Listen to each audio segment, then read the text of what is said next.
Assalamualaikum warahmatullahi wabarakatuh. Perkenalkan, nama saya Artia dari kelas B PGSD tahun 2021 dengan nomor induk mahasiswa 1107621068. Saya berperan sebagai murid. Halo semuanya, perkenalkan nama saya Azra Dirdawi Bowo dari kelas B dengan nomor NIM 11076212237. Saya di sini berperan sebagai murid. Assalamualaikum warahmatullahi wabarakatuh. Perkenalkan, nama saya Cintrayu Pradani dari kelas B dengan NIM 11076212216. Di sini saya berperan sebagai murid. Halo teman-teman semua, Assalamualaikum warahmatullahi wabarakatuh. Perkenalkan, nama saya Syafina Amalia Hanifan dengan NIM 11076211007 dari kelas B PGSD Angkatan tahun 2021. Di video kali ini saya akan menjadi guru. Salam kenal semuanya. Halo, Assalamualaikum warahmatullahi wabarakatuh. Halo semuanya, perkenalkan nama saya Zanati Naim Alislami dengan NIM 1107621003 dari kelas B. Di video kali ini saya berperan sebagai murid. Terima kasih. Assalamualaikum warahmatullahi wabarakatuh. Selamat pagi anak-anak. Waalaikumsalam. Selamat pagi, Bu. Selamat pagi, Bu. Oke, gimana nih kabarnya anak-anak semua? Alhamdulillah, luar biasa. Allahu Akbar. Baik, Ibu. Alhamdulillah, semoga kita semua diberi kesehatan ya anak-anak. Oke, untuk hari ini apakah hadir semua? Kita absen dulu ya. Nomor absen pertama di sini ada Cindra Hayu Pradani. Apakah hadir? Hadir, Bu. Oke, selanjutnya ada Azra Dirdawi Bowo. Apakah hadir?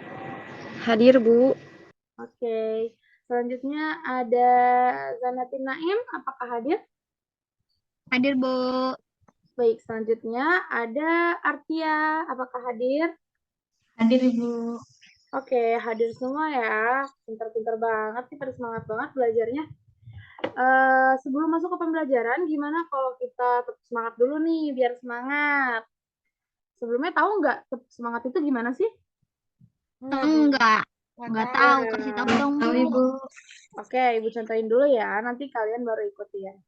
Gini, tepuk semangat tuh. Tetap semangat. Semangat. Semangat. Gitu. Pada bisa nggak nih?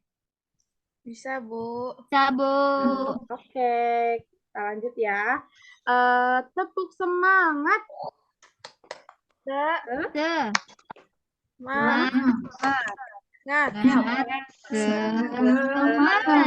Iya, pintarnya anak-anak Ibu.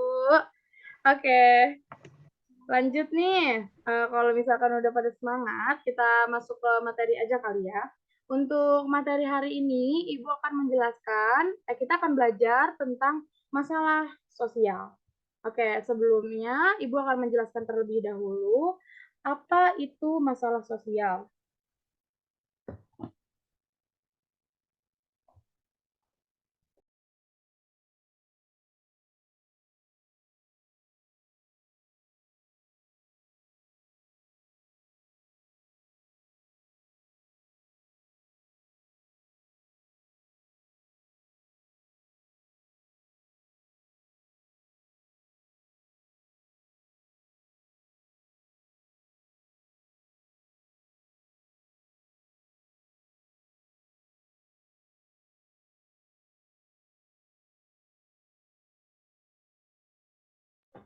Oke, masalah sosial itu ialah, maaf ya teman-teman, Ibu akan menjelaskan ulang masalah dari sosial.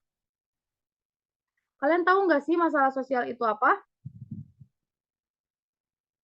Oke, Ibu jelaskan ya. Masalah sosial itu merupakan suatu ketidaksesuaian antara unsur-unsur kebudayaan atau masyarakat yang membahayakan kehidupan kelompok sosial atau menghambat terpenuhinya keinginan-keinginan pokok warga kelompok sosial tersebut sehingga menyebabkan kepincangan ikatan sosial. Nah, contohnya itu, contoh masalah sosial yang ada di lingkungan. Itu ada membuang sampah sembarangan. Contoh pertama, ada membuang sampah sembarangan. Kenapa dinamakan masalah sosial? Karena kalau membuang sampah sembarangan itu akan menimbulkan apa? Terjadinya banjir, terus habis itu ketidaknyamanan kehirupan udara itu menjadi kotor juga, terus menjadikan air-air menjadi kotor, tidak ada yang bersih gitu kan. Nah, kalau misalkan terjadinya banjir nih, kita kan jadi susah mandinya, nggak ada air yang bersih kan. Jadinya airnya pada kotor, terus butek gitu. Nanti kalau misalkan dipakai mandi yang ada pada gatal-gatal kan. Nah, itu contoh masalah sosial yang pertama. Yang kedua itu ada sungai yang kotor. Sungai yang kotor itu juga terjadi karena membuang sampah sembarangan juga loh anak-anak. Sungai yang kotor itu terjadi karena membuang sampah sembarangan, itu juga dapat terjadinya banjir gitu kan. Karena banjir juga kan nanti pada kotor airnya, kalian juga nggak bisa mandi, nggak bisa minum air yang bersih juga gitu. Nah, terus selanjutnya juga ada kekurangan air bersih, seperti yang tadi Ibu jelaskan juga. Kekurangan air bersih juga sangkut pautnya karena membuang sampah sembarangan, terus habis itu sungai yang kotor itu akan menyebabkan kekurangan air bersih karena airnya itu pada keruh, pada kotor gitu kan. Nah, selanjutnya masalah sosial yang keempat di sini ada kemacetan lalu lintas. Kenapa kemacetan lalu lintas itu dijadikan masalah sosial? Karena kemacetan lalu lintas itu kan udah ada peraturan-peraturannya ya. Kalau merah itu tandanya apa? Berhenti, Bu. Berhenti, Bu.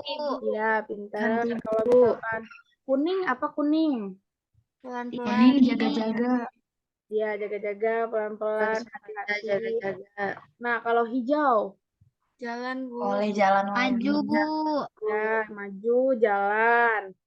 Oke, nah itu kemacetan sosial itu terjadi karena orang-orang itu tidak mematuhi lalu lintas yang sudah dibuat. Misal kalau misalkan lampu merah harusnya berhenti, tapi mereka malah menerobos maju ke depan. Itu jadinya kan macet ya teman-teman. Jadinya bisa terjadi juga tabrakan, itu tuh nggak boleh. Jadi kita harus menaati peraturan lalu lintas yang sudah dibuat. Itu. Lalu misal nih, tadi kan Ibu sudah menjelaskan masalah sosial yang ada di lingkungan kita. Coba Ibu mau tahu masalah sosial yang ada di lingkungan sekolah tuh apa aja? Ayo sebutkan coba. Berkelahi, Bu. Berkelahi. Bolos, Ibu, bolos. Apa? Bolos. Bolos. Iya, bolos. Bolos bisa. Lalu apa lagi? Buang sampah sembarangan, Bu. Oh iya, buang sampah sembarangan itu juga termasuk ya, teman-teman, di masalah sosial. Nah, dari ketiga masalah sosial tadi, itu juga termasuk ke dalam masalah-masalah yang terjadi di sekolah. Nah, gimana kalau misalkan biar kalian lebih mengerti nih sama materi yang lagi kita bahas hari ini. Gimana kalau misalkan sekarang kita nonton video dulu. Oke, mau ya? Sekarang kita nonton video dulu. Sebentar.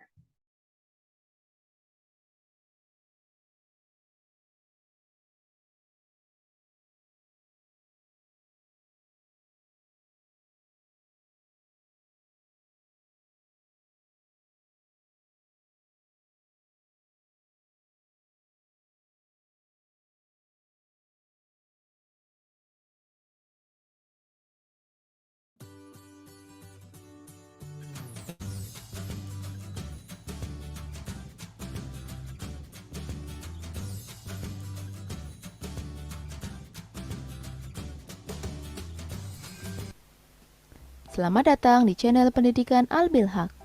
kelas 5, tema 6, subtema 3, muatan pelajaran IPS, permasalahan sosial di sekitar. Perhatikan gambar di bawah ini. Bagaimana pendapatmu jika melihat kondisi seperti ini? Apakah pabrik tersebut telah melakukan tanggung jawabnya dengan benar? Apa akibatnya apabila tanggung jawab tersebut tidak dilaksanakan?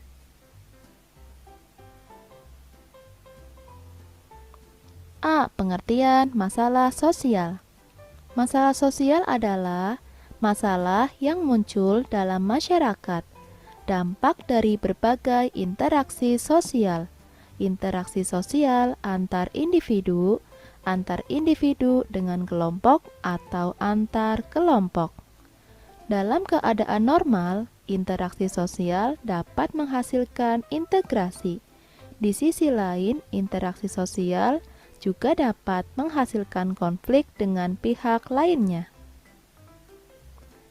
B. Jenis-jenis masalah sosial. Yang pertama, sampah. Penyebab sampah, kebiasaan membuang sampah sembarangan. Akibat 1. Kenyamanan dan keamanan terganggu. Yang kedua, menimbulkan sumber penyakit. Usaha untuk mengatasi masalah sosial sampah. Yang pertama, membiasakan membuang sampah pada tempatnya. Yang kedua, melakukan pengolahan sampah 4R. Replace, reuse, recycle, dan reduce. 2. Sungai atau kali yang kotor. Penyebab sungai kotor. Yang pertama, sungai dijadikan tempat pembuangan sampah. Yang kedua, pembuangan limbah industri tanpa diolah dahulu. Akibatnya, saat musim hujan, air meluap dan terjadi banjir. Yang kedua, ketidaknyamanan karena menurunnya kualitas lingkungan. Usaha untuk mengatasi sungai atau kali kotor. Yang pertama, membuang sampah pada tempatnya. Yang kedua, melakukan pengolahan sampah secara 4R. Replace, reuse, recycle, dan reduce. 3. Bangunan liar. Penyebab bangunan liar. Yang pertama, membuat bangunan di atas saluran air, trotoar, taman kota, dan kolong jembatan layang. Yang kedua, pembangunan tanpa izin dari pemerintah daerah atau pemerintah kota setempat. Akibatnya, yang pertama, ketidaknyamanan masyarakat. Yang kedua, ketidakamanan pengguna jalan. Cara mengatasi bangunan liar. Yang pertama, membuat bangunan yang sudah diizinkan oleh pemerintah daerah atau pemerintah kota. 2. Membuat bangunan di tempat yang tidak mengganggu aktivitas warga. 4. Kemacetan lalu lintas. Penyebab kemacetan lalu lintas adalah yang pertama, pengguna jalan tidak mematuhi peraturan lalu lintas. Yang kedua, pengendara lebih banyak menggunakan mobil pribadi daripada transportasi umum. Akibat kemacetan lalu lintas. Yang pertama, ketidaknyamanan pengguna jalan. Yang kedua, keamanan terganggu dapat menyebabkan stres. Cara mengatasi kemacetan lalu lintas. Yang pertama, sosialisasi pentingnya taat peraturan. Yang kedua, pemberian sanksi pada pelanggar lalu lintas. Yang ketiga, gerakan memakai transportasi umum daripada kendaraan pribadi. C. Jenis masalah sosial di lingkungan sekolah. Yang pertama, siswa sering bolos sekolah. Penyebab siswa sering bolos sekolah. Yang pertama, kurang perhatian dari orang tua. Yang kedua, kurang disiplin. Akibat sering bolos sekolah. Yang pertama, sering ketinggalan pelajaran. Yang kedua, tidak percaya diri. Usaha untuk mengatasi bolos sekolah, yang pertama, disiplin diri. Yang kedua, perhatian dari orang tua dan keluarga. Yang ketiga, bimbingan konseling dari guru. 2. Membuang sampah sembarangan. Penyebabnya, kurangnya kesadaran menjaga lingkungan. Akibatnya, lingkungan belajar menjadi tidak nyaman dan dapat menjadi sumber penyakit. Cara mengatasi, membiasakan membuang sampah di tempat sampah, serta membiasakan gerakan 4R. Yang ketiga, masalah sosial di lingkungan sekolah adalah siswa berkelahi. Penyebabnya kurang mengasihi dan menyayangi. Akibatnya, suasana belajar tidak nyaman, rusaknya fasilitas belajar. Cara mengatasinya, saling menghargai dan menyayangi antar siswa. Yang kedua, bimbingan dan edukasi dari guru. 4. Kekerasan fisik guru terhadap siswa. Yang pertama, penyebabnya kurangnya kesadaran dan pemahaman guru tentang pendidikan karakter. Akibatnya, siswa mengalami trauma secara psikologis. Cara mengatasi, pemahaman pendidikan karakter pada guru. Yang kedua, pembinaan dari kepala sekolah dan dinas pendidikan terkait. Terima kasih sudah menyimak video ini. Sampai jumpa lagi. Dadah.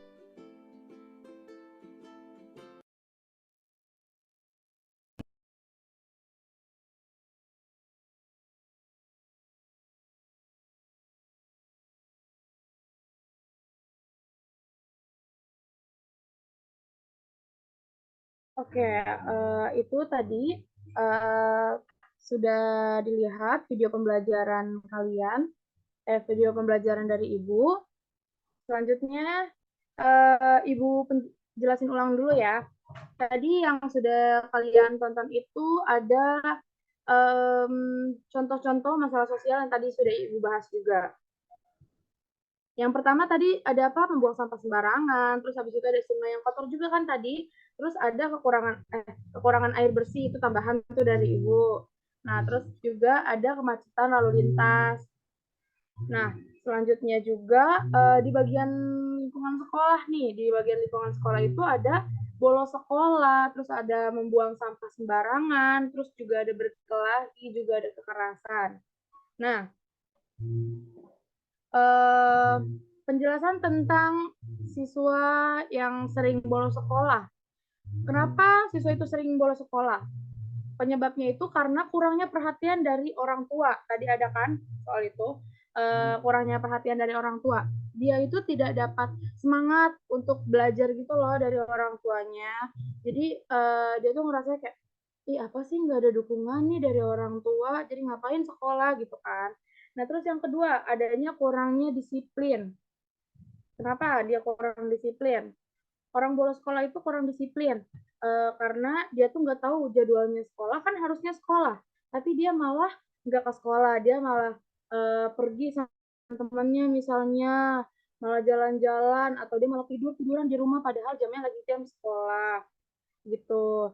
Terus akibat sering bolos sekolah, akibatnya itu dia jadi ketinggalan pelajaran, terus habis itu jadi tidak percaya diri juga. Kenapa dia ketinggalan pelajaran? Karena nih teman-temannya udah belajar dari A sampai Z, dia tetap stuck aja di B. Kenapa?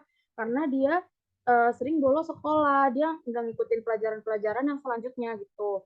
Nah, terus dia nggak percaya diri. Kenapa? Karena teman-temannya udah belajar nih, pinter belajar dari A sampai Z, tapi dia tetap di stuck di B. Misal guru ngejelasin dari A sampai Z, terus habis itu bertanya kepada semua muridnya. Tapi yang bisa menjawab itu yang sering masuk sekolah. Giliran yang anak-anak bolos itu nggak bisa ngejawab. Kenapa? Karena dia sering bolos sekolah. Jadi dia ngerasa, kenapa ya kok saya nggak tahu apa-apa gitu. Jadi dia kurang percaya diri. gitu. Nah terus gimana tuh cara mengatasinya? Cara mengatasi gimana sih biar nggak sering bolos sekolah? Nah, mengatasinya itu dari diri kita sendiri harus menyedisiplinkan diri sendiri. Nah, kita harus kalau misalkan saatnya sekolah nih, kita harus sekolah. Langsung jamnya sekolah ya sekolah, saatnya istirahat nanti baru istirahat gitu. Jangan pas lagi sekolah dia mau ke kantin gitu, itu namanya nggak disiplin. Terus abis itu kita juga harus dapat perhatian nih dari orang tua atau guru, karena dari situ kan kita juga mendapatkan bimbingan ya, saatnya sekolah ya sekolah, saatnya libur baru libur gitu. Jadi kita juga ada semangat untuk belajarnya gitu. Nah terus selanjutnya, contoh yang kedua di sini ada tadi itu membuang sampah sembarangan. Kenapa kita nggak boleh membuang sampah sembarangan? Penyebabnya itu karena diri kita itu kurang kesadaran diri dalam menjaga lingkungan kita. Kita enteng banget nih naro habis makan ciki, udah habis tiba-tiba dibuang ke lantai. Terus lama-lama tiap hari kayak gitu aja. Buang ke lantai. Kan lama-lama menjadi numpuk, terus habis itu lama-lama jadi bau juga kan. Kalau misalkan dia kena air juga itu lama-lama jadi bau, sampah-sampah kayak gitu. Nah, terus itu kan jadi kotor. Nah, terus belajarnya juga jadi nggak nyaman. Terus kalian juga ngehirup udaranya juga jadi nggak sehat karena sampahnya terlalu menumpuk gitu kan. Jadi dari diri kita sendiri itu harus menerapkan habis makan apapun itu buanglah sampah pada tempatnya. Itu termasuk juga ke akibatnya. Akibatnya itu lingkungannya jadi nggak nyaman kayak yang tadi Bu kasih tahu. Terus habis itu juga dapat menjadi sumber penyakit, penghirupannya jadi jelek, terus nggak sehat gitu kan. Nah terus cara mengatasinya ya tadi buang sampah pada tempatnya, walaupun sampah sekecil apapun buanglah sampah pada tempatnya, walaupun itu bukan punya kita, tapi kan lingkungan itu kan milik bersama. Jadi kita harus membuangnya juga ke tempat sampah. Apa salahnya kita membantu kan, membantu kayak buang sampah aja, mau sekecil apapun gitu. Nah terus selanjutnya berkelahi. Kita nggak boleh tuh berkelahi. Kenapa? Penyebabnya itu karena kurangnya kasih sayang sesama teman sendiri. Kalian sama-sama ngatain, ngebully satu sama lain gitu kan. Itu nggak boleh tuh, sebabnya dari situ kalian bisa jadi berantem, bisa berkelahi. Nah, akibatnya jadi apa? Suasana kelas jadi nggak nyaman, terus temennya jadi berkurang, itu juga bisa. Terus akhirnya rusaknya fasilitas belajar juga bisa tuh. Karena dorong-dorongan, terus kan jadi punya temennya atau punya diri sendiri, barang-barangnya jadi pada jatuh, terus rusak gitu kan. Kan tidak enak kan kalau kayak gitu. Jadi kita tuh harus cara mengatasinya tuh ya, kita harus saling menyayangi satu sama lain, saling menghargai satu sama lain, hindari yang namanya ngebully teman-teman tuh nggak boleh gitu kan. Terus selanjutnya juga ada kekerasan juga nggak boleh tuh, kayak main tonjok-tonjokan nanti sakit berdarah gimana, nanti dilaporin kayak gitu kan jadi ada dendam gitu kan. Nah, gitu. Jadi mungkin itu saja penjelasan dari Ibu. Apakah teman-teman semua sudah mengerti?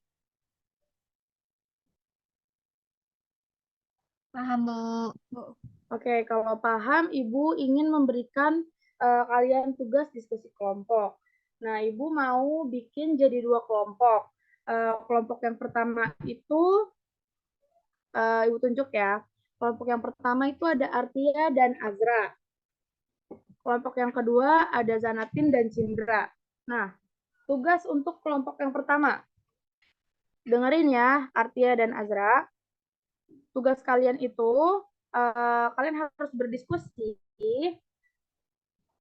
tentang permasalahan banjir. Kalian deskripsikan dulu apa itu banjir, lalu kalian cari nih penyebab banjir itu apa, terus akibat dari banjir itu apa, sama solusi biar nggak terjadinya banjir itu apa gitu.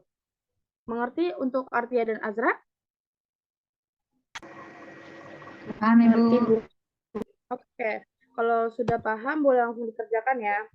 Oke, untuk Cindra dan Zana, kelompok kedua. Tugas kalian yaitu mendeskripsikan tentang polusi udara. Kalian deskripsikan dulu apa itu polusi udara, lalu kalian mencari penyebab dari polusi udara itu apa, terus akibat polusi udara itu apa, sama solusi untuk mendapatkan polusi udara yang sehat tuh seperti apa gitu. Ibu kasih waktu untuk kelompok 1 dan 2 selama 3 menit. Boleh dikerjakan dari sekarang. Silakan.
Oke, anak-anak, apakah sudah selesai mengerjakannya?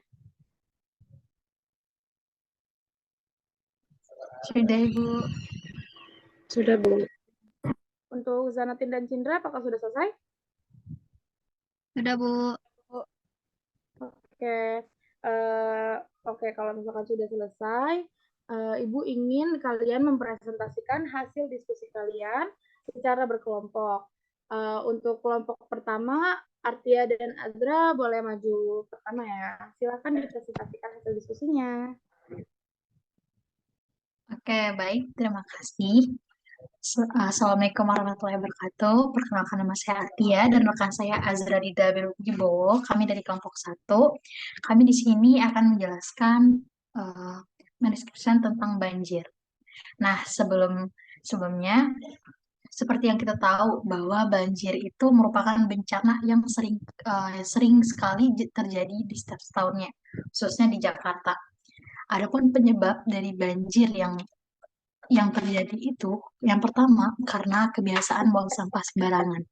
Nah, ini di saat kita membuang sampah sembarangan, sehingga membuat selokan yang ada itu tersendat, sehingga air itu nggak bisa mengalir dengan lancar, dan akhirnya dia meluap ke jalan. Itulah yang akan menggenangi, air tersebutlah yang akan menggenangi jalan. Terus juga yang kedua, kurangnya pepohonan khususnya di Jakarta. Di Jakarta kurang sekali pepohonan. Seperti yang kita tahu bahwa manfaat dari pohon ini adalah menyerap air. Ketika terjadinya hujan atau hujan turun, karena pohonnya kurang, jadi airnya itu kurang diserap oleh pohon, sehingga air masih banyak menggenang di jalan. Terus juga eh, dataran rendah. Kita di Jakarta sering sekali dapat kiriman banjir dari Bogor, karena wilayah kita berada di dataran rendah. Untuk solusinya akan dijelaskan oleh rekan saya, Azra. Baik, terima kasih Artia. Di sini saya akan menjelaskan bagaimana solusi jika terjadinya banjir. Yang pertama itu kita harus membuang sampah pada tempatnya. Seperti tidak membuang sampah di sungai maupun di selokan. Nah, yang kedua itu menanam kembali hutan yang gundul atau melakukan reboisasi. Yang ketiga itu hindari penambangan hutan secara liar. Itu akan menyebabkan pepohonan yang ada di hutan ditebangi, tidak ada tidak ada pegangan untuk menangkal airnya gitu. Terus selanjutnya rutin membersihkan selokan air yang dilakukan secara bergotong royong.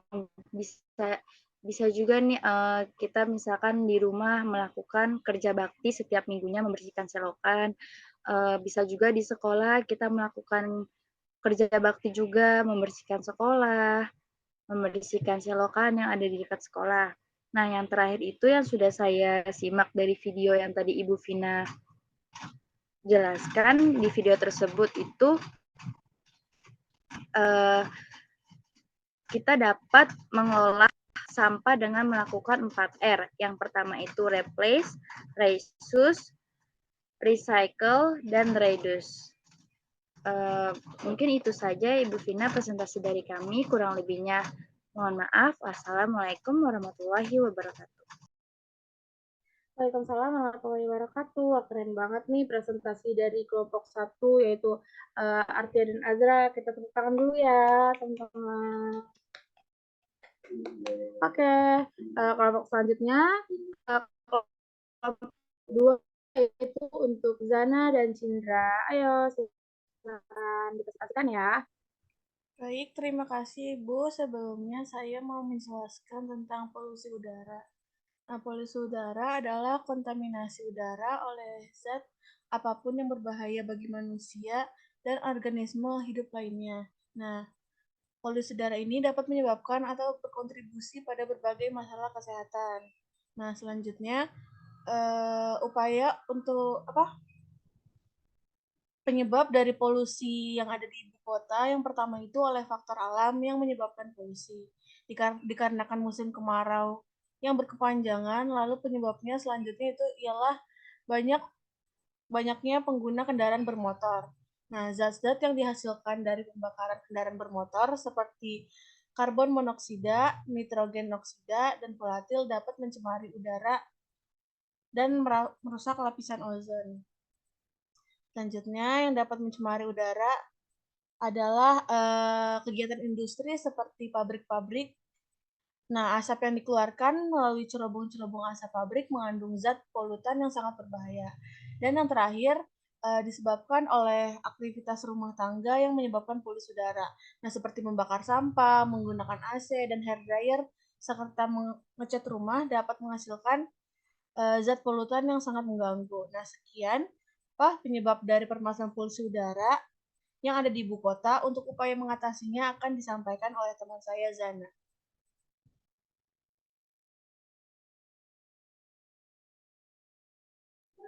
Oke, terima kasih Cindra. Di sini saya mau menjelaskan tentang upaya pemerintah untuk mengurangi polusi udara di DKI Jakarta. Nah, pertama itu peningkatan kualitas transportasi publik. Pemerintah telah meningkatkan kualitas transportasi publik di DKI Jakarta seperti Transjakarta, MRT, dan LRT. Hal ini bertujuan untuk mengurangi penggunaan kendaraan bermotor pribadi yang merupakan salah satu sumber utama polusi udara. Kemudian yang kedua, peningkatan penegakan hukum. Pemerintah juga telah meningkatkan penegakan hukum terhadap kendaraan bermotor dan tidak memenuhi standar emisi. Hal ini bertujuan untuk mengurangi emisi gas buang yang dihasilkan kendaraan bermotor. Yang ketiga, pengembangan ruang terbuka hijau. Pemerintah juga mengembangkan ruang terbuka hijau di DKI Jakarta. Hal ini bertujuan untuk menyerap polusi udara dan meningkatkan kualitas udara. Kemudian yang keempat, peningkatan kesadaran masyarakat. Pemerintah juga melakukan berbagai upaya untuk meningkatkan kesadaran masyarakat akan pentingnya menjaga kualitas udara. Hal ini dilakukan melalui berbagai kegiatan edukasi dan sosialisasi. Berikut yang beberapa solusi spesifik yang telah dilakukan oleh pemerintah dalam mengurangi polusi udara di Jakarta. Yang pertama ada program ganjil genap. Terus yang kedua ada pemasangan alat penyaringan udara. Yang ketiga ada pembatasan pembangunan industri. Yang keempat ada pemanfaatan energi terbarukan. Selain upaya yang telah dilakukan oleh pemerintah, masyarakat juga dapat berperan dalam mengurangi polusi udara di Jakarta. Masyarakat dapat melakukan hal sebagai berikut untuk mengurangi polusi udara. Yang pertama, menggunakan transportasi umum, menggunakan sepeda atau jalan kaki, menghindari membakar sampah, jauhi rokok dan asapnya, batasi pemakaian listrik, pelihara lebih banyak tanaman. Dengan kerjasama antara pemerintah dan masyarakat, kualitas udara di DKI Jakarta dapat terus membaik dan menjadi lebih sehat bagi masyarakat. Sekian dari kelompok 2, saya kembalikan ke Ibu Vina. Oke, terima kasih untuk Cindra dan Zana. Keren banget nih tentang polusi udaranya juga. Kasih tepuk tangan dulu dong untuk kelompok 2. Oke, karena kelompok 1 dan kelompok 2 sudah berani mempresentasikan hasil diskusi pada hari ini, Ibu ucapkan terima kasih banyak untuk kalian. Kalian udah keren-keren banget nih, berani untuk mempresentasikan hasil diskusi kalian. Oke, mungkin untuk pembelajaran kali ini kalian juga sudah mengerti apa inti dari pembelajaran masalah sosial hari ini. Segitu saja pembelajaran untuk hari ini Ibu tutup. Wassalamualaikum warahmatullahi wabarakatuh. Terima kasih semuanya.